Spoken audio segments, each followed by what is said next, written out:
In this video, I will be showing you how to add transition in Canva video. Let's get started. To begin this tutorial, I start on the main Canva homepage where my recent design projects are displayed. Under the Recent section near the bottom of the screen, I navigate over to my existing mobile video project labeled Untitled Design and click on it to open the editor interface. Once the workspace loads, I am presented with my main canvas displaying a vertical sunset video, along with the full editing timeline at the bottom of the screen. Before adding a transition effect, I want to trim the duration of my first video clip. I hover my cursor over the thumbnail of the clip down on the timeline, click on the drag handle, and carefully adjust its timing.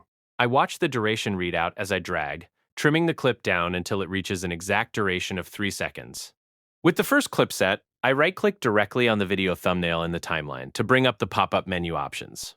From the drop-down list that appears on screen, I scroll down slightly and click on the Add Transition option. This opens up the dedicated Transitions panel on the left navigation bar. Here, Canva offers a variety of visual transition styles including dissolve, slide, circle wipe, color wipe, line wipe, match and move, flow, stack, and chop.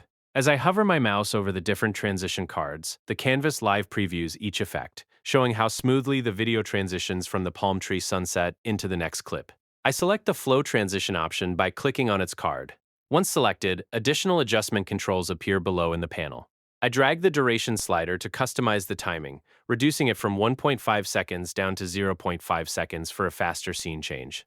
I also test the directional arrows, clicking through the right, up, and down buttons to change the movement direction. Once satisfied with these adjustments, I close the Transitions panel.